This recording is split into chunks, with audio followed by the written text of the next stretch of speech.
Yeah, good afternoon, fellow gamers. It is I once again, SHAREfactory, back with another Destiny 2 video. Well, this one will be basically about the Ascendant Challenge of this week. It is week 4 of the Ascendant Challenge in the Dreamy City. But before I get started, I'd just like to say thank you for all the people that supported my channel, continue to support my channel, and hopefully we'll continue to grow as a family. Locust. But anyways, basically, if you follow this route, it's going to take you exactly to where you need to go.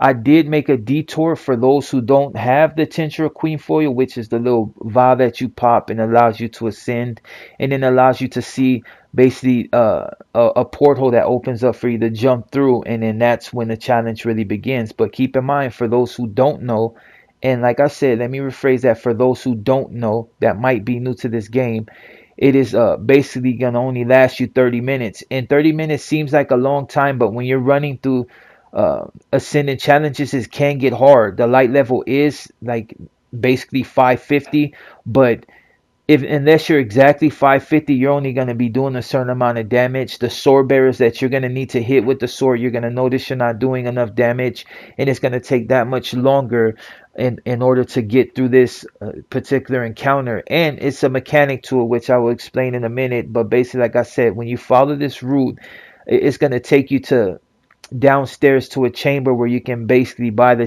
tinctures of queen foil if you haven't picked it up by looting chests or defeating boss and the different activities in the dreamy city.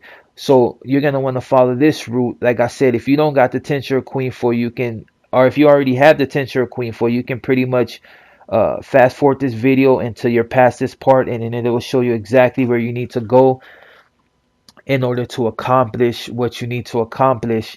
But other than that, I'm going to tell you what's going to happen in the encounter. No spoiler, but it is some, for people that might still not know exactly what to do. Basically, when you get in there, you're going to have to jump across these little platforms, which just pay attention because it is really dark in there. And for the most part, it's going to be easy going in. You're not going to deal with any ads. But once you get to the platform where all the ads are at, they're going to be like knights in a circle. And basically what's going to happen is you're going to have to kill all the wizards and ads around them. And then once you do that and you pick up the sword, one knight is going to immediately stand up. And once he stands up, you got to damage him.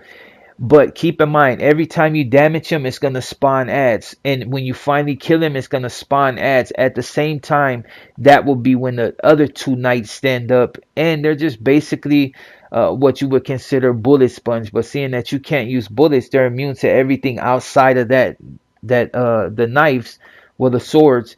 So basically, you're going to need to also preserve that because the sword does... I don't know if it's like a timer, but the ammo just constantly clicking off, and if you don't have enough ammo in the end, you're gonna have a problem, because in order to beat the encounter, it's like once you do finally get past the knights, you will need to take that sword all the way across to where the chest opens. So let's just say you get past the knights. Keep in mind, every time you damage a knight to a certain point or kill a knight, add spawn, you basically gonna drop the sword, kill all the ads, pick the sword back up, damage the sword bearer. Uh, Once you get him down to a certain point, drop the sword again, kill ads, and it's just basically rinse and repeat. And eventually you will get to a point to where you no longer have to deal with ads, because you will finally kill the last knight, which ads will constantly keep spawning after a certain point. But basically, after you do that, you got to make sure that you got enough in the sword in order to take it to the platform that you'll need to go to, which basically will spawn the chest. Without the sword, the chest will not spawn. And like I said, you only have a certain amount of ammo on the sword. So every time you're not damaging a knight, drop it. I found it best in this strategy to have one person wielding the sword instead of passing it back and forth.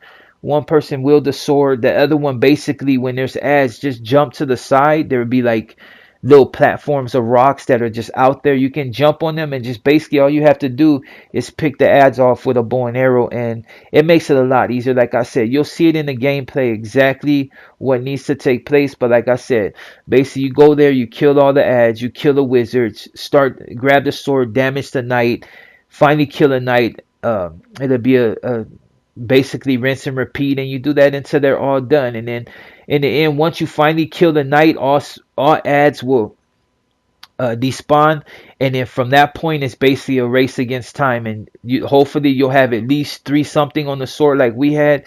And like I said, it takes some time. Sometimes you have to do it a few times, but once you get that, basically you'll see the platform where you want to go. And if you don't, tolling, basically there'll be a light in the middle, and that's tolling, and basically that light will travel to exactly where you need to go. And you basically, it's a race against time. Like I said, you're gonna be running for them platforms, but keep in mind you will be dealing with the particular ads that shoot at you, the snipers, and then you're also dealing with the phalanxes, I think, that the ones that have the shield that knock you off. So basically what you want to do is just have somebody with a long range super, or even a super as the one I use, the way of 1,000 cuts. I was able to use that and just kill the ads before my teammate with the sword even got there. So that's basically what you want to do, even if you use golden gun. But yeah, and that's pretty much it. You're just gonna want to let this play out and just watch pretty much how I do it. You can always do it the way you do it, but I chose the bow and arrow because it worked a lot better than all the rifles and everything else. But like I said, if you're at a high enough power level, this would be a walk in the park. But I was like 545 or something, so not exactly 550. And on that note, this is in the challenge for week 4. Hopefully you like what you see. Maybe you subscribe, drop a like, and hopefully you get through this challenge. And don't let nobody tell you that it's easy, because it's not. They're probably like really high level.